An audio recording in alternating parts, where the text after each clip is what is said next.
Morning, everyone, and thank you for tuning in to this updated webinar on how to apply to the Better Youth Spaces Fund. My name is Lisa Raftery, and I'm Head of Grants here at Social Investment Business, and I'm here with my colleague Hannah Taylor, who is Better Youth Spaces Team Leader. We'd like to start with an apology for those who attended the live webinar on Wednesday, as following that, a crucial update was made to the criteria on the 2K minimum item value, making it possible to group interconnected items. We will go into further detail on this later in the webinar. For those of you tuning in afresh, hopefully the clarifications are clear, but please do get in touch with us on the BYS email on the last slide if you have any questions.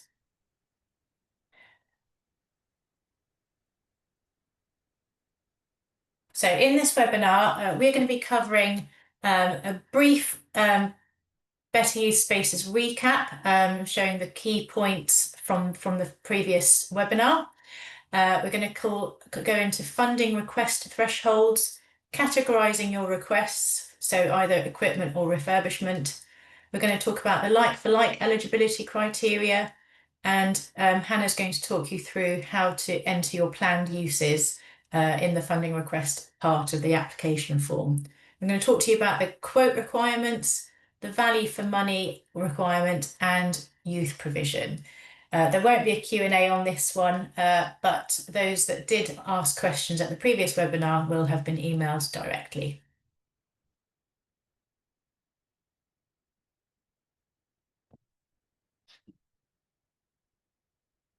So, key points. So the programme is funded by DCMS and aims to create better spaces, expanded access, safer spaces and enduring spaces to bring about fast-paced benefits to youth organisations and the young people they work with.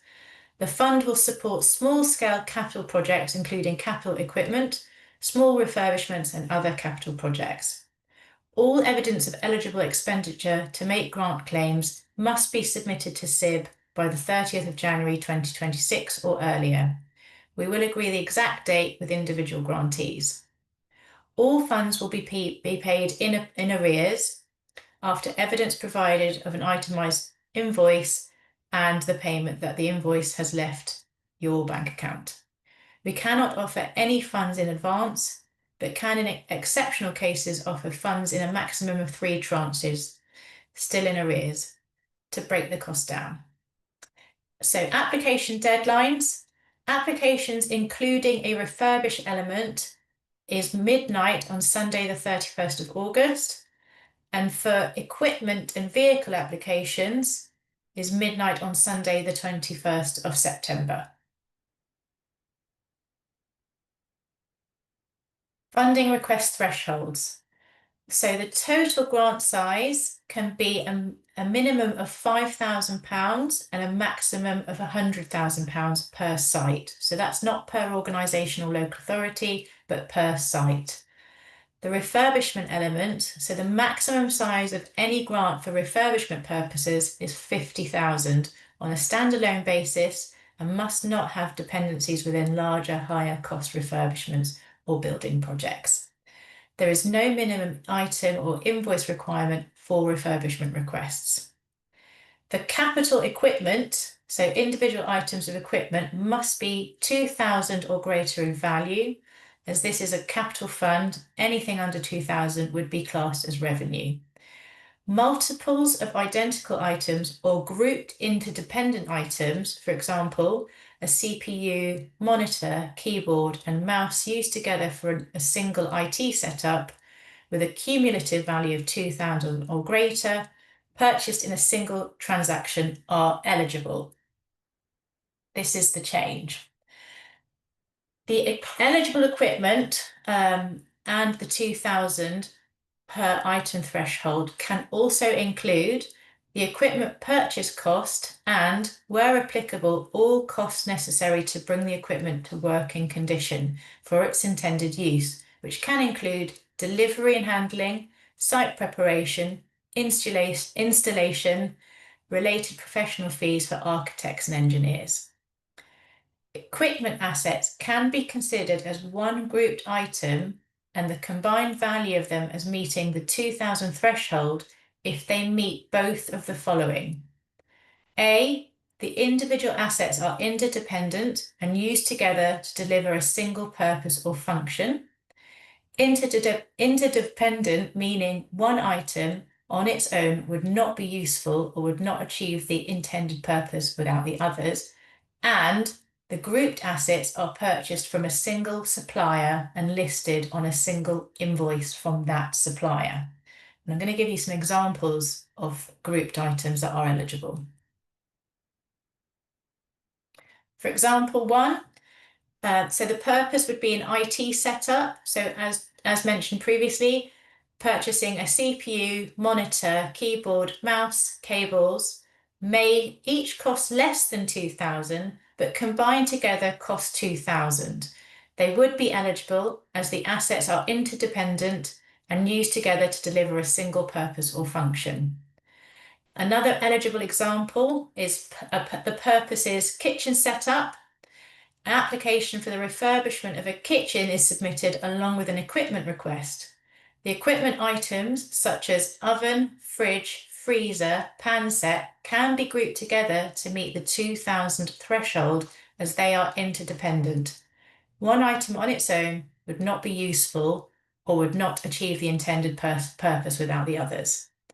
An example of an ineligible example are a list of items that includes a computer and some goal nets. The computer and goal nets are not interdependent and used together to deliver a single purpose or function, so cannot be grouped together. For example, if computer was 1,000 and goal nets were 1,000, they would each be treated as separate items for the 2,000 threshold and would not be eligible.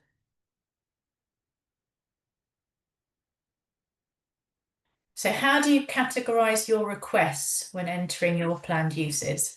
You must currently assign refurbishment and equipment costs in your application. You must correctly assign refurbishment and equipment costs in your application because they are treated differently and have different criteria.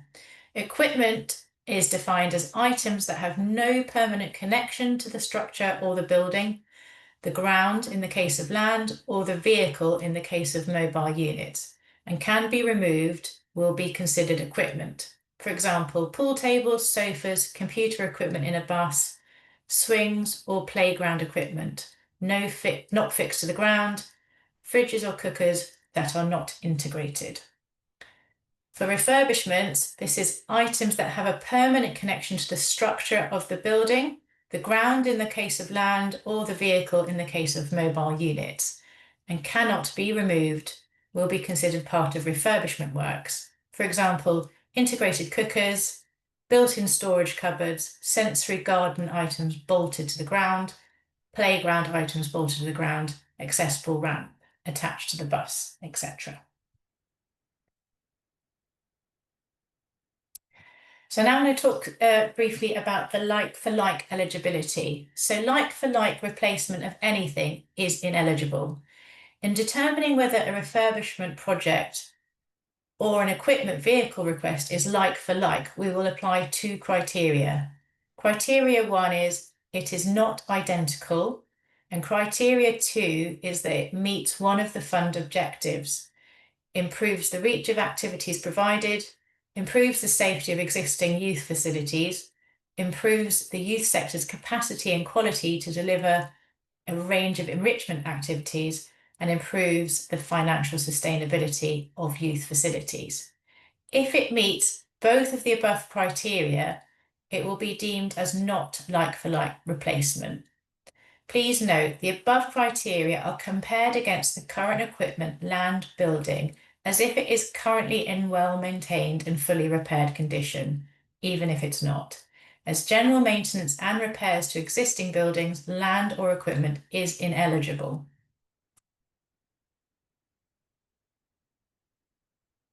Some examples of this.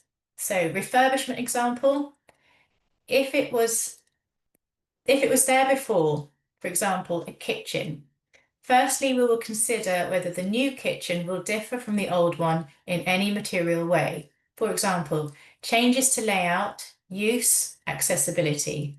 If we can't see it will differ, we would consider it like for like and ineligible. Secondly, if it is not identical, then we will look at whether there is a clear reason as to why the different kitchen results in meeting any one of the 4 fund objectives. For example, does the new kitchen enable to reach more people as larger, or can be used to do new cookery courses that improve capacity to deliver more enrichment activities? If it does, it will be deemed not like for like and be eligible for funding. An equipment example: if it is a replacement, for example, an old minibus, we will firstly consider whether it is different in any way, and for example, more energy efficient, and also meets one of the fund criteria. For example, it improves financial sustainability of the youth facility. You will need to clearly demonstrate how your funding request is not like for like when answering the question, can you give us a brief narrative description of how you will use this funding, including clear explanation of how anything being replaced, A, differs from what is there currently, so it's not identical, and how the replacement will result in an improvement in one of the 4 objectives, will enable to ensure we assess your grant eligibility correctly. Over to Hannah. Thanks, Lisa. I'm now going to go through the planned uses section of the application form. The planned uses section, it refers to the specific items or refurbishment project you're applying for to the Better Youth Spaces Fund. So ultimately, it's the part of the application form where you make your actual funding request. When entering your planned uses, please take care to categorise them correctly as either equipment or vehicle or refurbishment as per the definitions on the previous slide, as they are subject to different fund criteria, eligibility criteria, and if you do categorise it incorrectly, it may affect your eligibility for the fund. You can add up to 13 planned uses. That doesn't mean that you can only request 13 items. If you are requesting more than that, please do group them on your planned uses and make sure to explain clearly to define what you're applying for.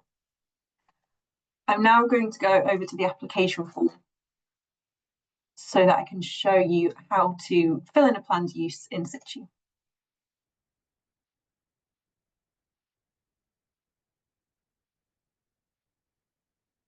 Can we still see that screen?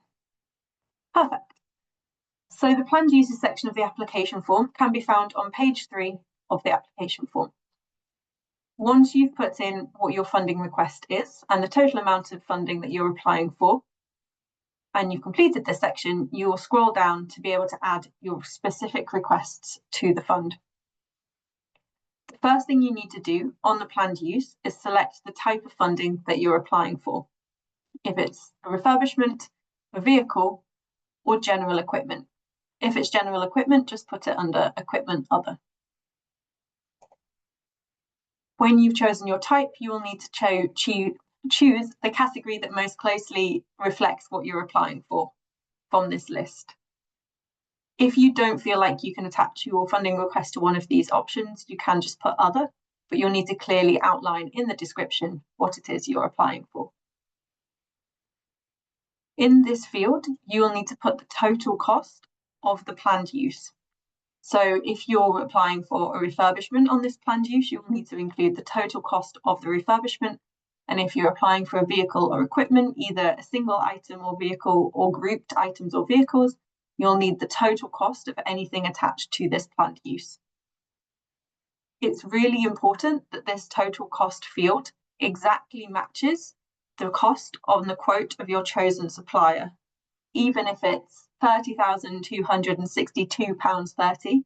Make sure the figure exactly matches the quote. This not only helps us identify your request, but also the funding that is released to you will only be what is evidenced in the quote. If you are requesting equipment or vehicles, you will be asked here to put an expected purchase date. We do understand that you won't completely know what the expected purchase date is, depending on when you may find out about your approval and then timescales and availability of the items available. But just put your best guess in terms of when you would be able to afford to cash flow the purchase of the equipment or vehicle, or if there is any lead-in time to the purchase of the equipment or vehicle, make sure that's reflected in this date here. In this description field, this is where you will outline a narrative description of what you're applying for on this planned use.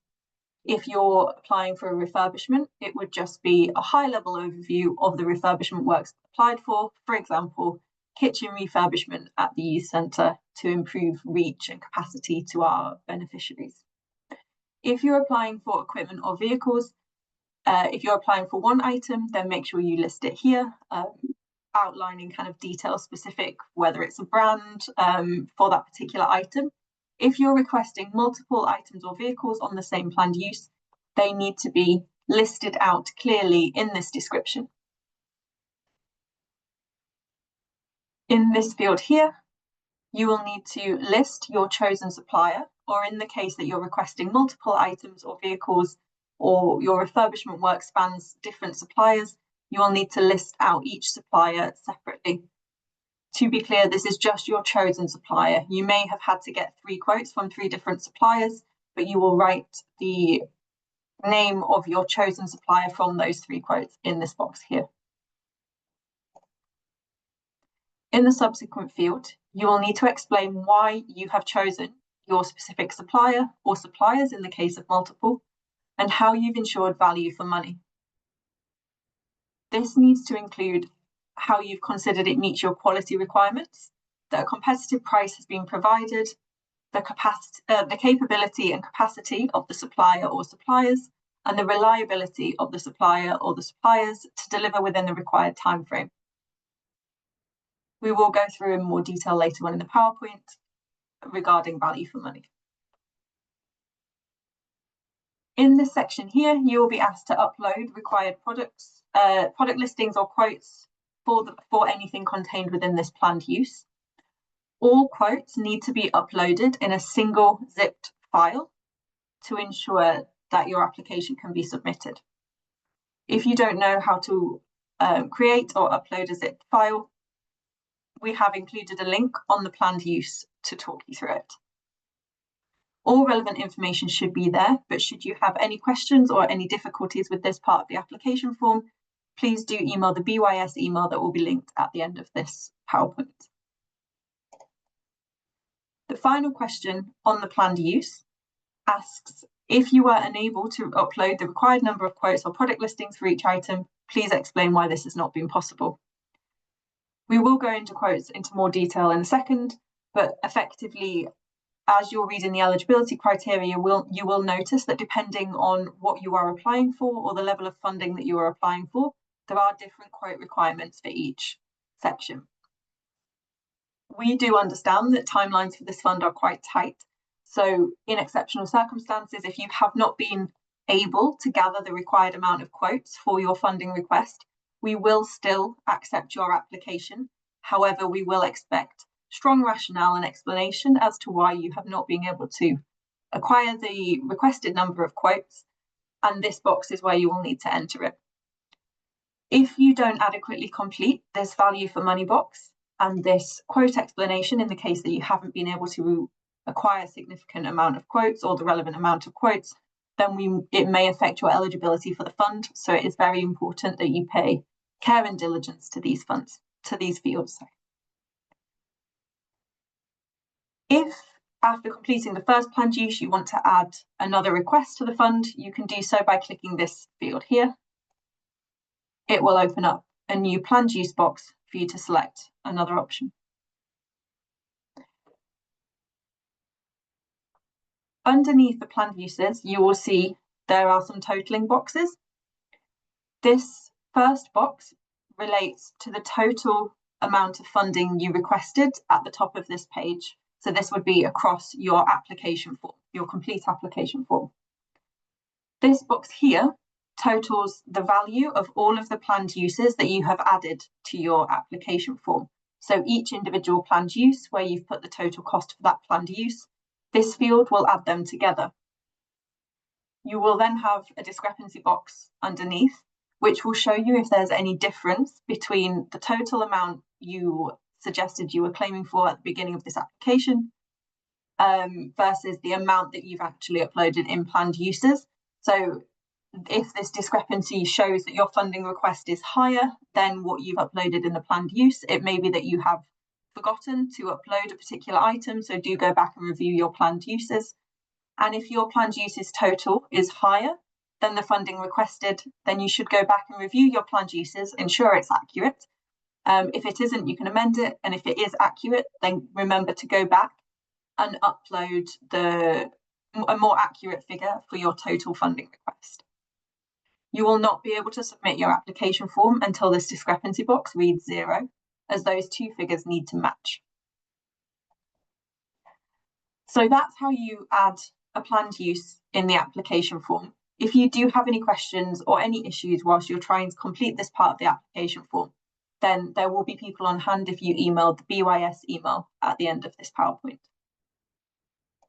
I'm going to return to the slides.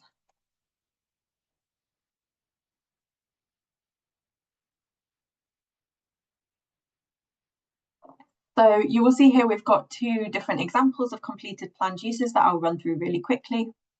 So the first one is for a refurbishment request. The category is just a room refurbishment.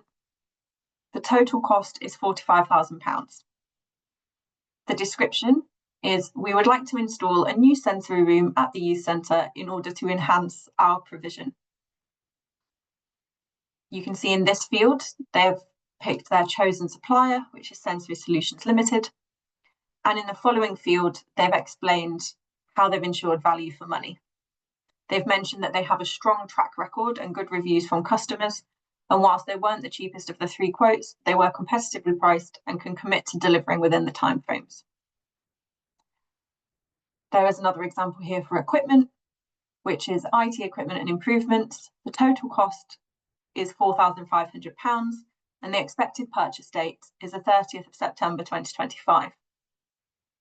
In the description, it has outlined the total request of equipment: 5 laptops and 6 computer desks for the IT room. The chosen supplier has been listed here, and in the following field, they've explained why they chose that supplier and how they ensured value for money.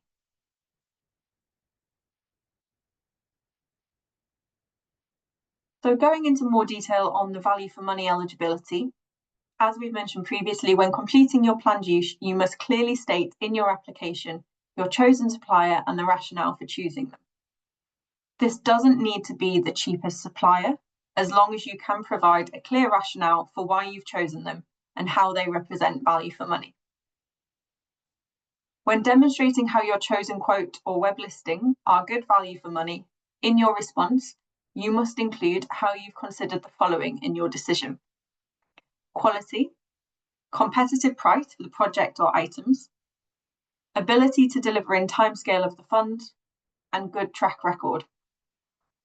It's really key that you produce a well-reasoned answer to this value for money box, as it will affect your eligibility for the fund. One example response is below. Our preferred supplier for the kitchen refurbishment is Hutton Kitchens, as this work requires specialist expertise to ensure the kitchen is accessible. Hutton Kitchens have a strong track record fitting similar kitchens and for the quality of their work and materials used. They're listed as a trusted business on Checkatrade with good reviews. The quote is competitive and in line with similar quotes, then they have confirmed they can deliver the project in the required timescale for this fund. This example specifically mentions the quality of the organisation doing the work, that it is competitive price compared to other organisations, the quality of their work, their track record, and their ability to deliver within the timescales. Another important element of the planned use is to explain your quotes. So in order to demonstrate value for money, you will also need to provide quotes or website listings of the items you're applying for. They must all be itemised and dated or obtained within the last 3 months at the point of application. For equipment and vehicles, we require Items up to 10k require one quote or one website listing showing the items and the cost. Items above 10k require 3 quotes or 3 website listings showing the items and the cost. For any refurbishment project, we require 3 quotes for all works in any case. Even if you don't know the exact amount the item will cost, for example, if you're buying a vehicle second-hand, you must still provide the required quotes or web listings to provide evidence for your request. We appreciate that the value of what you're requesting may flux slightly by the time that your application is approved. However, we just need to get a rough idea of the landscape in order to approve the value that you're requesting in your application form. So it's absolutely fine for you to pick 3 different quotes or website listings for a vehicle or a piece of equipment if you're buying second-hand, and your chosen supplier out of the 3, even if they wouldn't be the supplier that you end up going with if that item is sold before you can buy it. As I mentioned on the planned use, please ensure that the amount you enter in the total cost field matches your chosen supplier's quote exactly. If you are unable to provide 3 quotes for equipment or vehicles above 10k and for any refurbishment work, we will still accept your application. However, you will be asked in the application form why it has not been possible and how you've ensured value for money. You must explain why this has not been possible, and the rationale must be of reasonable response in order for your eligibility to be considered for the fund.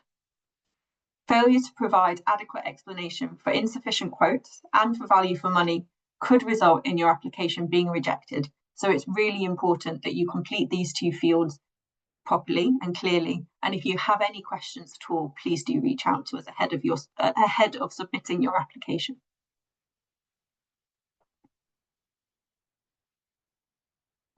One final element of the application form and the eligibility criteria that we've been asked about quite a lot is the youth provision eligibility. So I'm going to do a brief overview here. For your youth provision to be eligible, your provision must be open access. We've got a definition on the next slide. And at least 50% of your provision must be for children or young people aged up to 18 years, or up to 25 years if they have special educational needs or disabilities, are leaving care, or are considered at risk or vulnerable. This 50% of your provision is based off the number of regular beneficiaries. So for refurbishments, this is beneficiaries using the site. For equipment, this is beneficiaries using the equipment, appreciating that it may be in multiple locations. It should include all young people, including those under the age of 11. Within this, some of your open access provision must be specifically for 11 to 18-year-olds, or up to 25 years if they have special educational needs or disabilities, are leaving care, or are considered at risk or vulnerable. Examples of eligible activities could include scout groups, sports clubs that do not require a certain ability to participate.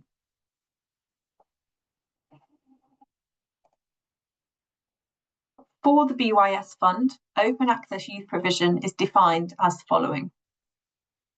Open access youth provision is youth work that happens outside of school hours, where there may be exceptions for young people aged 18 to 25, where they have special educational needs or disabilities, are leaving care, or are considered at risk or vulnerable.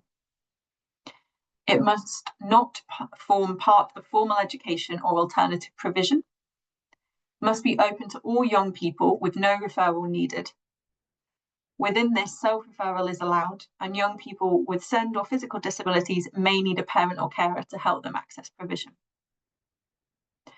Open access youth provision is actively promoted to local young people and involves trusted adults who guide, support, and challenge. It can still be open access if there's a waiting list, as long as anyone can join it. There's a registration process, as long as it's not selective, and it charges a fee, as long as cost isn't a barrier.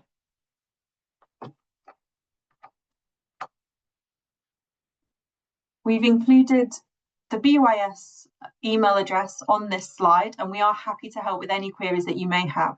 So please do get in touch with us at the email address. below. Thank you for listening.